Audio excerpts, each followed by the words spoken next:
साथियों, शतपथ ब्राह्मण में आता है कि यज्ञमयी श्रेष्ठतमम कर्म, यानी कि यज्ञ ही संसार का सबसे श्रेष्ठ कर्म है। नमस्ते मित्रों, आज बात करेंगे यज्ञ की।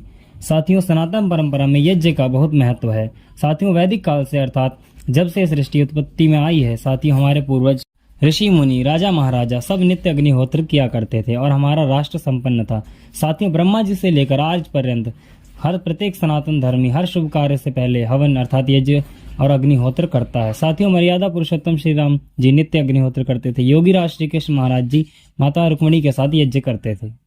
साथियों, प्रमुख वेदों और उपनिषदों में पंच महायज्ञों का वर्णन मिलता है। साथियों, पहला है ब्रह्म यज्ञ, दूसरा है देव यज्ञ, तीसरा है पितृयज्ञ, चौथा है अतिथि यज्ञ और पांचवा है बलि वैश्वदेव।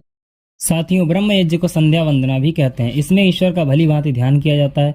प्रातः काल और सायंकाल, रात और दिन के संयोग के समय दोनों संधियों में ईश्वर की स्तुति, प्रार्थना और उपासना की जाती है। दूसरा है साथियों देव यज्ञ, अग्नि और परमात्मा के लिए, साथियों जल और वायु की शुद्धि के लिए और ईश्वर की आज्ञा पालन करने के लिए जो होत्र अर्थात दान करते हैं उसे अग्निहोत्र कहते हैं। तीसरा साथियों पितृयज्ञ, साथियों जिन माता पिता ने हमें अनेक कष्ट उठाकर हमारा पालन किया है, साथियों हमारा कर्तव्य है कि माता पिता की सेवा करें और उनकी आज्ञा का पालन करें। चौथा है साथियों अतिथि यज्ञ, घर आए मेहमान की यथावत सेवा करना और उनसे प्रश्न उत्तर करके विद्या प्राप्त करना, साथियों अतिथि यज्ञ कहलाता है। साथियों पांचवा है बलि वैश्वदेव यज्ञ, साथियों गाय, कुत्ते, चींटी, पशु पक्षी आदि को भोजन कराना, उन्हें पानी देना और उनकी रक्षा करना, साथियों बलि वैश्वदेव यज्ञ कहलाता है। साथियों, आज हम इस वीडियो में बात करेंगे देव यज्ञ की। साथियों, देव यज्ञ को अग्निहोत्र, हवन और होम भी कहते हैं। साथियों, अग्निहोत्र सोने, चांदी या तांबे अथवा मिट्टी के कुंड में किया जाता है। साथियों, यज्ञ में जो समिधा लगाई जाती है वे आम, पीपल, पलाश, बड़ अथवा गूलर आदि की होती है। साथियों, यहाँ पर ध्यान रखा जाता है कि समिधा में कीड़ा न लगा हो और दूषित ना हो। साथियों, हवन सामग्री में केसर, कस्तूरी आदि सुगंधित पदार्थ, घृत, दूध, चावल और गुड़, शर्करा तथा सोमलता आदि औषधियां होती हैं। साथियों, यज्ञ वेदी शुद्ध और पवित्र होती है। साथियों, यज्ञ वेदी के आसन और अन्य पात्र यज्ञ के अलावा अतिरिक्त किसी भी अन्य काम के उपयोग के लिए नहीं लिए जाते। साथियों, यज्ञ में सामग्री और घृत की आहुति स्वाहा शब्द के उच्चारण के साथ डाली जाती है। साथियों, अब प्रश्न ये उठता है कि हम यज्ञ क्यों करें, इसका करने से क्या उपकार होता है। साथियों, आप सब जानते हैं कि जब वायु और जल प्रदूषित होता है तो इससे रोग बढ़ते हैं और साथियों हवन से हमारा वातावरण शुद्ध होता है और वायु भी शुद्ध होती है। तो साथियों, वायु और जल के आरोग्य होने से सुख प्राप्त होता है।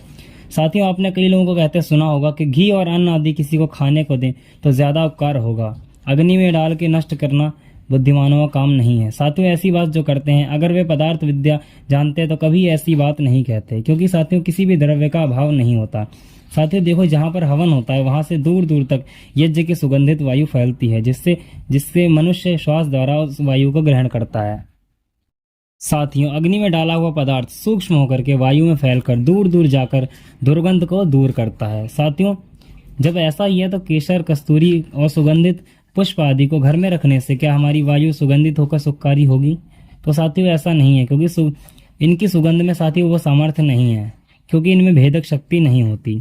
साथियों, अग्नि का ही वो सामर्थ्य है कि वायु से दुर्गंध युक्त पदार्थों को छिन्न भिन्न कर और हल्का करके बाहर निकाल कर उसमें पवित्र और शुद्ध वायु को प्रवेश करा देती है।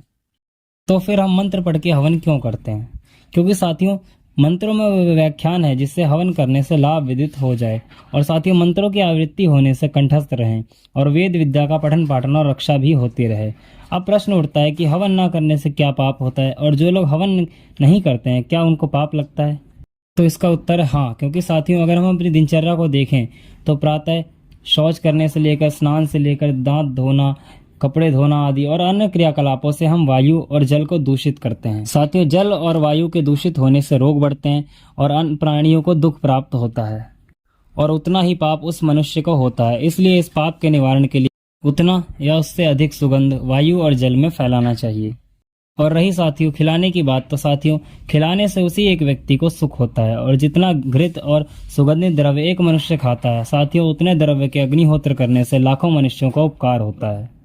लेकिन साथियों अगर मनुष्य घृत आदि उत्तम पदार्थ ना खाए तो उसके शरीर और आत्मा के बल की उन्नति भी नहीं हो सकती। इसलिए साथियों अच्छे पदार्थ खाना और खिलाना भी चाहिए, परंतु होम करना उससे अधिक उचित है। इसलिए साथियों हर व्यक्ति को हवन अवश्य करना चाहिए।